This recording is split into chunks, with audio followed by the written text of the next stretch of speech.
6 के पहले अध्याय का एक व्यवस्थित और गहन अध्ययन कर रहे हैं जिसका शीर्षक है क्या, कब, कहाँ और कैसे। और हमारे पास जो स्रोत हैं वे इस अध्याय के संपूर्ण वस्तुनिष्ठ प्रश्न यानी एमसीक्यू हैं। सही कहा।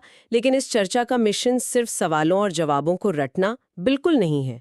हम उस बड़ी तस्वीर को समझना चाहते हैं जो इन तथ्यों के पीछे छिपी है।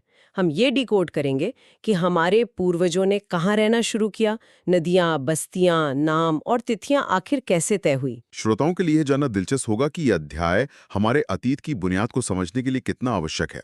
इतिहास अक्सर लोगों को सिर्फ राजाओं, युद्धों और तारीखों का एक उबाऊ पुलिंदा लगता है, लेकिन जब हम क्या, कब, कहाँ और कैसे के नजरिए से इसे देखते हैं तो ये एक जासूसी कहानी की तरह लगने लगता है। हाँ, मतलब भूगोल ने इतिहास को कैसे आकार दिया, हमारे देश का नाम कैसे पड़ा और हम अतीत को किन स्रोतों से समझते हैं, ये सब हम आज कवर करने वाले हैं। और ये जानना बेहद दिलचस्प है कि कैसे एक नदी का बहाव ये तय कर सकता है कि कोई साम्राज्य कितना शक्तिशाली होगा, या कैसे पेड़ की एक छाल हजारों सालों के ज्ञान को सुरक्षित रख सकती है। बिल्कुल।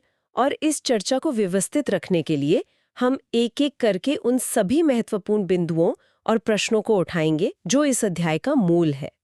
सवाल सामने रखे जाएंगे और फिर बिना किसी घुमाव फिराव के सीधे प्रामाणिक उत्तर और उनकी सटीक व्याख्या पर बात होगी। ताकि कोई भी कंफ्यूजन ना रहे।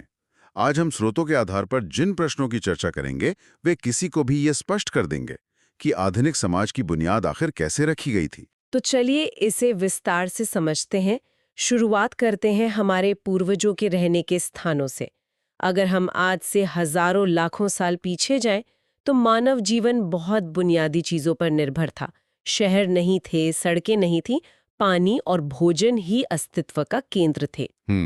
पानी के बिना तो जीवन संभव ही नहीं था। इसीलिए शुरुआती बस्तियों का विकास नदियों के इर्द गिर्द ही हुआ।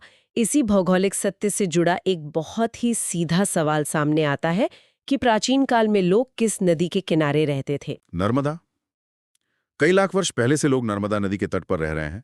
यहाँ रहने वाले आरंभिक लोग कुशल संग्राहक थे जो भोजन के लिए जंगल की संपदा का उपयोग करते थे। यहाँ कुशल संग्राहक होना कोई छोटी बात नहीं है। मतलब इसके लिए बहुत गहरे ज्ञान की जरूरत रही होगी। जी बिल्कुल। इसका मतलब है कि उनके पास वनस्पतियों और मौसम का बहुत गहरा ज्ञान था। उन्हें पता था कि कौन सा फल खाना है और कौन सी जड़ जहरीली है। लेकिन अक्सर नदियों को लेकर एक भ्रम पैदा हो जाता है। जब भी हम भारतीय उपमहाद्वीप की बात करते हैं तो सबसे पहले गंगा का नाम जहन में आता है। इसी भ्रम को दूर करने के लिए स्रोतों में एक बहुत ही महत्वपूर्ण प्रश्न दिया गया है। हाँ, ये एक बहुत आम धारणा है। सवाल ये है कि निम्नलिखित में से सही कथन का चयन करें।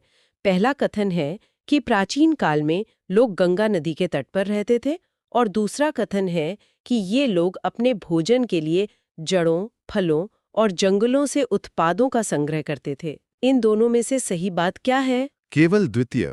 आरंभिक संग्राहक नर्मदा नदी के तट पर रहते थे, न कि गंगा के। वे जड़ों, फलों तथा जंगल के अन्य उत्पादों का संग्रह करते थे।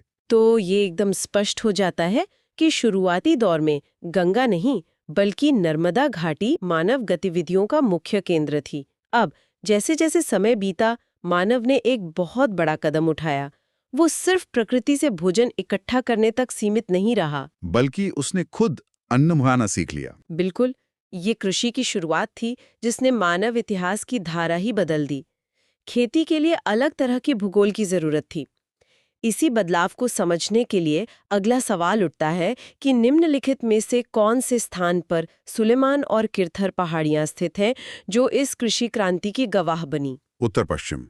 सुलेमान और किरथर पहाड़ियां उत्तर पश्चिम में स्थित हैं। यहाँ लगभग 8000 वर्ष पूर्व स्त्री पुरुषों ने सबसे पहले गेहूं तथा जौ जैसी फसलों को उपजाना आरंभ किया। 8000 साल पहले। ये सोचकर ही आश्चर्य होता है कि कैसे इंसान ने बीजों को बोने और फसल काटने की कला विकसित की होगी। और यहाँ ध्यान देने वाली बात यह है कि गेहूं और जौ सबसे शुरुआती फसलें थीं। जी, ये सबसे बुनियादी अनाज थे उस समय के। लेकिन जब हम भारत के मुख्य भोजन की बात करते हैं तो चावल का जिक्र जरूर आता है। तो क्या चावल भी उसी समय उगाया जाने लगा था? इसे स्पष्ट करने के लिए हमारा अगला सवाल ये है कि निम्नलिखित में से कौन सा कथन सही नहीं है। यानी हमें गलत कथन खोजना है। हाँ, पहला कथन ये है कि स्त्री और पुरुषों ने सबसे पहले चावल को उपजाना प्रारंभ किया और दूसरा कथन है कि उन्होंने भेड़, बकरी और गाय बैल जैसे पशुओं को पालतू बनाया। इसमें से गलत क्या है? केवल आई। कथन आई गलत है क्योंकि सबसे पहले गेहूं तथा जौ उपजाया गया था, न कि चावल। उन्होंने भेड़, बकरी और गाय बैल को पालतू बनाना शुरू किया। यानी चावल की खेती का विकास बाद में हुआ और किसी अन्य स्थान पर हुआ। इंसान ने पशुओं को पालतू बनाना शुरू कर दिया था, जिससे उसे दूध और मांस का एक स्थायी स्रोत मिल गया। बिल्कुल, जिससे उनके जीवन में एक ठहराव आने लगा था। अब जब हम जान चुके हैं कि सबसे पहले गेहूं और जौ उत्तर पश्चिम में उगाए गए, तो ये सवाल उठना लाजमी है कि चावल का विकास आखिर हुआ कहाँ? निम्न में से कृषि का विकास किस क्षेत्र में देखने को मिलता था जहां चावल की शुरुआत हुई? विंध्या, गारो तथा मध्य भारत में विंध्य पहाड़ियों वाले क्षेत्र में कृषि का विकास हुआ। जहां सबसे पहले चावल उपजाया गया, वे स्थान विंध्य के उत्तर में स्थित थे। यहाँ ये देखना बहुत ही दिलचस्प है कि कैसे अलग-अलग भौगोलिक क्षेत्रों ने अलग-अलग तरह के विकास को जन्म दिया।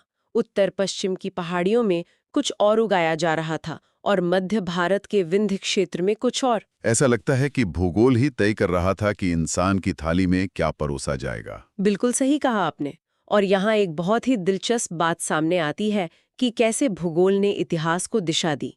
अगर हम इस पूरी चर्चा को बड़े परिप्रेक्ष्य में देखें, तो नदियां न सिर्फ पानी का स्रोत थीं, बल्कि वे परिवहन का माध्यम भी थीं। जी, व्यापार और यात्रा नदियों के जरिए ही होती थी। बड़ी नदियों में जब छोटी नदियां आकर मिलती हैं, जिन्हें हम सहायक नदियां कहते हैं, तो वे एक विशाल उपजाऊ मैदान का निर्माण करती हैं। इसे समझने के लिए हमारे स्रोतों में एक बहुत ही सटीक मिलान वाला प्रश्न है। हमें मुख्य नदियों को उनकी सहायक नदियों से मिलाना है। मुख्य नदियां हैं गंगा, सिंधु, कृष्णा और यमुना। और दूसरी सूची में संभावित सहायक नदियां हैं मूसी, सोन, चंबल और चिनाब। इनका सही मिलान क्या होना चाहिए? सही मिलान है। गंगा सोन, सिंधु चिनाब, कृष्णा मूसी, यमुना चंबल। ये नदियों का जाल ही था जिसने पूरे उपमहाद्वीप को एक जीवन रेखा दी। लेकिन भूगोल सिर्फ नदियों तक सीमित नहीं है, इसमें पहाड़ों की भी बहुत बड़ी भूमिका है। थोड़ी देर पहले हमने कृषि विकास के संदर्भ में गारो और विंध्य पहाड़ियों का जिक्र किया था। अगर हम भारत के नक्शे को ध्यान में रखें तो सवाल ये है कि निम्न में से कौन सी पहाड़ियां उत्तर पूर्व में स्थित हैं? गारो पहाड़ी, उत्तर पूर्व में गारो पहाड़ियां तथा मध्य भारत में विंध्य पहाड़ियां स्थित हैं। ये कृषि विकास के मुख्य क्षेत्र थे। भूगोल की इस चर्चा से यह स्पष्ट हो जाता है कि जहां भी नदियां और अनुकूल जलवायु थी, वहां सिर्फ खेती ही विकसित नहीं हुई, बल्कि समय के साथ विशाल साम्राज्यों का भी उदय हुआ। नदियां आर्थिक और सैन्य शक्ति का आधार बन गई थीं। इसी शक्ति और सत्ता के संदर्भ में एक बहुत ही प्रमुख प्रश्न आता है कि गंगा के दक्षिण में इन नदियों के आसपास का क्षेत्र प्राचीन काल में किस नाम से जाना जाता था? मगध। गंगा के दक्षिण में इन नदियों के आसपास का क्षेत्र प्राचीन काल में मगध नाम से जाना जाता था, जो वर्तमान बिहार है। इसके शासक बहुत शक्तिशाली थे। मगध प्राचीन इतिहास का सबसे बड़ा और शक्तिशाली केंद्र। मगध की भौगोलिक स्थिति इतनी मजबूत थी कि वहां के शासकों ने एक विशाल साम्राज्य खड़ा कर दिया। और जब हम इतने बड़े क्षेत्रों और साम्राज्यों की बात करते हैं, तो हमें इस पूरे उपमहाद्वीप की भौगोलिक सीमाओं को भी समझना पड़ता है। सही बात है। प्रकृति ने हमारे इस क्षेत्र को बाकी दुनिया से बहुत अलग और सुरक्षित बनाया है। लेकिन क्या प्राकृतिक है और क्या इंसान का बनाया हुआ, ये जानना जरूरी है। सवाल यह है कि निम्नलिखित में से कौन उपमहाद्वीप की प्राकृतिक सीमा नहीं बनाता है? बांध, पहाड़, पर्वत और समुद्र उपमहाद्वीप की प्राकृतिक सीमा का निर्माण करते हैं। बांध मानव निर्मित संरचना है, प्राकृतिक सीमा नहीं। पहाड़ों और समुद्रों ने हजारों सालों तक इस उपमहाद्वीप को बाहरी हमलों और प्रभावों से काफी हद तक सुरक्षित रखा और एक अनूठी संस्कृति को पनपने का मौका दिया। इसी प्राकृतिक घेरे के अंदर बसा है हमारा दक्षिणी एशिया उपमहाद्वीप। आधुनिक राजनीति में देशों की सीमाएं बदल गई हैं, लेकिन भौगोलिक उपमहाद्वीप वही है। इसी उपमहाद्वीप के विस्तार को लेकर अक्सर एक सवाल पूछा जाता है कि निम्न में से कौन सा देश दक्षिण एशिया उपमहाद्वीप का एक देश नहीं है? चीन। दक्षिण एशिया उपमहाद्वीप में भारत, पाकिस्तान, बांग्लादेश, नेपाल, भूटान और श्रीलंका शामिल हैं। चीन इसका हिस्सा नहीं है। हिमालय की विशाल श्रृंखलाएं चीन को इस उपमहाद्वीप से भौगोलिक रूप से पूरी तरह अलग कर देती हैं। अब तक हमने नदियों, पहाड़ों, प्राकृतिक सीमाओं और प्राचीन साम्राज्यों की जो तस्वीर बनाई है, उसे समेटने का समय है। इन सभी जानकारियों को मिलाकर एक विस्तृत प्रश्न बनता है, जहां हमें सही कथनों की पहचान करनी है। ये एक अच्छा तरीका है पूरे कंसेप्ट को दोहराने का। सवाल है, निम्नलिखित में से सही कथन का चयन करें। पहला, पहाड़, पर्वत और समुद्र इस उपमहाद्वीप की प्राकृतिक सीमा का निर्माण करते हैं। दूसरा, समुद्र पहाड़ियों और पर्वतों से बटे होने के कारण इसे उपमहाद्वीप कहा जाता है। तीसरा, प्राचीन काल के लोग पत्थर को तराशने, संगीत रचने और भोजन बनाने के तरीकों के बारे में एक दूसरे के विचारों को अपनाते थे। और चौथा, गंगा के दक्षिण में इन नदियों के आसपास के क्षेत्र को प्राचीन काल में उज्जैनी कहा गया। इनमें से सही क्या है? आई और 3। कथन 4 गलत है क्योंकि गंगा के दक्षिण का क्षेत्र मगध कहलाता था, ना कि उज्जैनी। बाकी तीनों कथन सत्य हैं। भूगोल और शुरुआती बस्तियों की ये समझ हमारे इतिहास का पहला अध्याय है, लेकिन यहाँ से चर्चा एक बहुत ही खास और हमारी पहचान से जुड़े मुद्दे की ओर मुड़ती है। अगर हम इसे बड़े परिप्रेक्ष्य में देखें तो हमारे देश का नाम कैसे पड़ा, ये बहुत महत्वपूर्ण है। ये सिर्फ एक शब्द नहीं है, बल्कि इसके पीछे हजारों सालों का सफर है। बिल्कुल। सबसे ज्यादा इस्तेमाल होने वाला नाम है इंडिया। तो सवाल ये है कि निम्नलिखित में इंडिया शब्द किस शब्द से निकलता है? इंड्स। इंडिया शब्द इंड्स से निकला है, जिसे संस्कृत में सिंधु कहा जाता है। सिंधु नदी। एक बार फिर हम देखते हैं कि कैसे एक नदी सिर्फ जीवन ही नहीं दे रही है, बल्कि एक पूरी सभ्यता और देश को उसका नाम भी दे रही है। इंडिया और भारत, इन दोनों नामों के पीछे का इतिहास कई बार आपस में उलझ जाता है। विदेशी यात्रियों, उनकी भाषाओं और हमारे अपने प्राचीन ग्रंथों का इसमें बहुत बड़ा योगदान है। हाँ, और इसी उलझन को सुलझाने के लिए स्रोतों में एक बहुत ही महत्वपूर्ण प्रश्न है। हमें असत्य कथन का चयन करना है। ध्यान दीजिएगा, हमें गलत कथन खोजना है। पहला कथन, इंडिया शब्द इंडस से निकलता है, जिसे संस्कृत में सिंधु कहा जाता है। दूसरा कथन, भारत नाम का प्रयोग उत्तर पश्चिम में रहने वाले लोगों के एक समूह के लिए किया जाता है। तीसरा कथन, पांडुलिपियां प्रायः ताड़ पत्रों अथवा हिमालय क्षेत्र में उगने वाले भूर्ज नामक पेड़ की छाल से भोजपत्र पर मिलती हैं। और चौथा कथन, ईरानियों और यूनानियों ने सिंधु नदी के पूर्व में स्थित भूमि प्रदेश को भारत कहा है। इनमें से असत्य कथन कौन सा है? केवल आईवी। कथन आईवी असत्य है। ईरानियों और यूनानियों ने सिंधु के पूर्व में स्थित भूमि प्रदेश को इंडिया कहा था, न कि भारत। भारत का प्रयोग लोगों के समूह के लिए होता था। यह एक बहुत ही बारीक लेकिन महत्वपूर्ण फर्क है। विदेशी आक्रमणकारियों और व्यापारियों जैसे ईरानियों और यूनानियों ने जब सिंधु नदी को पार किया, तो उनके उच्चारण की वजह से सिंधु से इंडस और फिर इंडिया बन गया। जबकि भारत शब्द का शुरुआती इस्तेमाल जमीन के एक टुकड़े के लिए नहीं, बल्कि उत्तर पश्चिम में रहने वाले लोगों के एक खास कबीले या समूह के लिए होता था, जिसका जिक्र ऋग्वेद में भी आता है। अब यहाँ पहुंचकर एक बहुत ही स्वाभाविक सवाल उठता है। हम इतनी गहराई से 8000 साल पुरानी खेती, प्राचीन मगध साम्राज्य और पुराने नामों की बात कर रहे हैं, लेकिन हमें ये सब पता कैसे चलता है? उस समय तो कोई इंटरनेट या डिजिटल रिकॉर्डिंग नहीं थी। इसका जवाब हमें उन भौतिक और लिखित साक्ष्यों से मिलता है जिन्हें हमारे पूर्वज अनजाने में ही हमारे लिए छोड़ गए। प्राचीन काल में कागज नहीं हुआ करता था, तो लोग अपने विचार और अपना इतिहास कहाँ लिखते थे? सवाल है कि पांडुलिपि निम्न में से किस पेड़ की छाल से बनाई जाती है? भूर्ज। पांडुलिपियां हिमालय क्षेत्र में उगने वाले भूर्ज नामक पेड़ की छाल से विशेष तरीके से तैयार भोजपत्र पर लिखी मिलती हैं। सोचिए, एक पेड़ की नाजुक छाल जिसे कीड़े खा सकते थे या जो वक्त के साथ नष्ट हो सकती थी, उसने हमारे इतिहास के कई पन्नों को आज तक जिंदा रखा है। ये किसी चमत्कार से कम नहीं, सच में।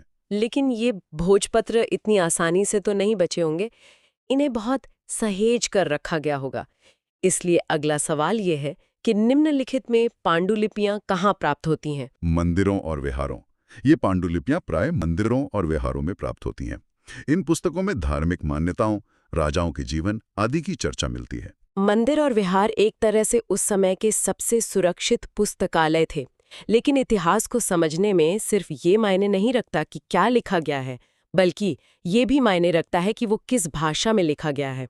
भाषाएं समाज की संरचना के बारे में बहुत कुछ बताती हैं। जी, भाषा से उस वक्त के सामाजिक वर्गों का पता चलता है। इसी से जुड़ा हमारा अगला सवाल है, जहां हमें फिर से एक असत्य कथन की पहचान करनी है। पहला कथन है कि पांडुलिपि में धार्मिक मान्यताओं व व्यवहारों, राजाओं के जीवन, औषधि तथा सभी प्रकार के विषयों की जानकारी मिलती है। दूसरा कथन है कि पांडुलिपि मंदिरों और विहारों से प्राप्त होती है। और तीसरा कथन है कि प्राकृत भाषा का प्रयोग उच्च वर्गों के लोग करते थे। इसमें से क्या गलत है? केवल कथन 3 असत्य है, क्योंकि प्राकृत भाषा का प्रयोग आम लोग करते थे, जबकि संस्कृत का प्रयोग विद्वान या उच्च वर्ग के लोग करते थे। भाषा हमेशा से समाज का एक आईना रही है। आम जनता प्राकृत बोलती थी, जो हर किसी के लिए सहज थी, जबकि संस्कृत सत्ता और उच्च विद्वानों की भाषा थी। अब पांडुलिपियां तो हमें उस समय के साहित्य और विचारों के बारे में बताती हैं, लेकिन जो चीज़ें नष्ट नहीं होती, जैसे पत्थर के औजार, ईंटें, पुराने बर्तन और इमारतें, उनका क्या? इन कठोर चीज़ों का अध्ययन करने वाले विशेषज्ञों को क्या कहा जाता है? सवाल ये है कि अतीत में बनी वस्तुओं का अध्ययन करने वाला व्यक्ति क्या कहलाता है? पुरातत्वविद अतीत में बनी और प्रयोग में लाई वस्तुओं जैसे पत्थर, ईंट, औजार का अध्ययन करने वाला व्यक्ति पुरातत्वविद कहलाता है। और इन्हीं पुरातत्वविदों की अथक मेहनत से हमें ऐसे स्रोत मिलते हैं जो पेड़ की छाल से कहीं ज्यादा मजबूत होते हैं।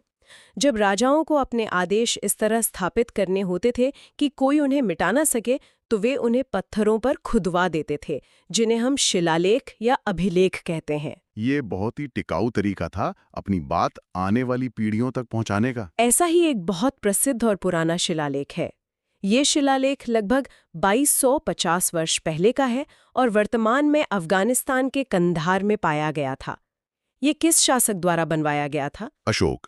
ये प्राचीन अभिलेख अशोक नामक शासक के आदेश पर उत्कीर्ण करवाया गया था, जो वर्तमान अफगानिस्तान के कंधार से प्राप्त हुआ है। सम्राट अशोक का साम्राज्य आज के अफगानिस्तान तक फैला हुआ था। ये तथ्य इस एक पत्थर के टुकड़े से प्रमाणित हो जाता है। इतिहास को जोड़ने की यह प्रक्रिया अद्भुत है। लेकिन हमें ये नहीं भूलना चाहिए कि इतिहास सिर्फ महान राजाओं और उनके बड़े-बड़े शिलालेखों का नहीं है। इतिहास उस आम किसान, उस पशुपालक और जंगल में शिकार करने वाले उस आम इंसान का भी है, जिसका जीवन राजमहलों की चकाचौंध से कोसों दूर था। बिल्कुल सही बात है। साथ ही ये एक महत्वपूर्ण सवाल खड़ा करता है कि उस समय के लोगों का जीवन कैसा था और हम समय की गणना कैसे करते हैं। जब हम इतिहास पढ़ते हैं तो हमें समय को नापने का एक पैमाना चाहिए होता है, ताकि हम इन घटनाओं को एक क्रम में रख सकें। इसी जीवन शैली और समय की गणना को एक साथ परखने के लिए अगला सवाल है, निम्नलिखित में से सही कथनों को चुनें। पहला, प्राचीन काल में पशुपालकों अथवा कृषकों का जीवन राजाओं तथा रानियों के जीवन से बहुत भिन्न था। दूसरा, अंडमान निकोबार द्वीप के अधिकांश लोग अपना भोजन मछली पकड़कर, शिकार करके प्राप्त करते थे। तीसरा, ईसा मसीह के जन्म के बाद सभी तिथियां ईसा पूर्व के रूप में जानी जाती हैं। और चौथा, शहरों में रहने वाले लोग खाद्य आपूर्ति के लिए अन्य व्यक्तियों पर निर्भर रहते हैं। इनमें से सही कथन कौन से हैं? आई और IV कथन तिथि गलत है। ईसा मसीह के जन्म के बाद की तिथियां ईसवी कहलाती हैं, जबकि जन्म के पूर्व की तिथियां ईसा पूर्व कहलाती हैं। बाकी सभी सत्य हैं। यह AD और BC यानी ईसवी और ईसा पूर्व का अंतर इतिहास के किसी भी छात्र के लिए सबसे बुनियादी और सबसे ज़रूरी कंसेप्ट है। समय को एक सीधी रेखा में देखने के लिए दुनिया को एक साझा बिंदु की ज़रूरत थी, और वो बिंदु धर्म से निकल कर आया। इसी से जुड़ा हमारा अगला सवाल है, निम्न में से ईसाई धर्म के प्रवर्तक कौन थे? ईसा मसीह। ईसाई धर्म के प्रवर्तक ईसा मसीह हैं। और अब हम इस अध्याय के अंतिम प्रश्न पर पहुंच गए हैं, जो हमारी आज की तारीखों के गणित को पूरी तरह से साफ कर देगा। सवाल यह है कि निम्न में से वर्ष की गणना किसकी जन्म तिथि से की जाती है? ईसा मसीह। वर्ष की गणना ईसाई धर्म प्रवर्तक ईसा मसीह के जन्म की तिथि से की जाती है। उदाहरण के लिए 2000 वर्ष कहने का तात्पर्य ईसा मसीह के जन्म के 2000 वर्ष बाद से है। और इसके साथ ही NCERT इतिहास कक्षा 6 कि अध्याय 1 का ये संपूर्ण अध्ययन यहाँ पूरी तरह से संपन्न हुआ। एक बहुत ही शानदार सफर रहा ये। हमने नर्मदा के तट से लेकर मगध के उदय तक, भूर्ज के पत्तों से लेकर अशोक के शिलालेखों तक और ईसा पूर्व से लेकर आज के समय तक के पूरे सफर को क्रमवार समझा है। ये सोचने वाली बात है कि आज हम जिस आधुनिक दुनिया में रहते हैं उसकी बुनियाद उन्हीं नदियों, पहाड़ियों और पांडुलिपियों में छिपी हैं जिनका हमने आज अध्ययन किया। समय से लेकर हमारे देश के नाम तक इतिहास हमारे वर्तमान का ही हिस्सा है। बहुत ही गहरी बात कही आपने। और यहाँ स्रोतों के आधार पर एक विचारणीय बिंदु सामने आता है। प्राचीन काल के लोगों ने अपने विचारों को भोजपत्र और पत्थरों पर सहेज कर रखा, जिसे आज के पुरातत्वविदों ने खोज निकाला। आज हम जो अपना सारा डेटा इंटरनेट के सर्वर और डिजिटल क्लाउड पर रख रहे हैं, बिना किसी ठोस पत्थर या छाल के, तो आज से 2000 साल बाद भविष्य के पुरातत्वविद हमारे अस्तित्व को कैसे खोजेंगे? क्या हमारे डिजिटल साक्ष्य अशोक के शिलालेखों की तरह वक्त की मार झेल पाएंगे? ये वाकई एक ऐसा विचार है जो इतिहास को सीधे भविष्य से जोड़ देता है। श्रोताओं को इस पर जरूर विचार करना चाहिए।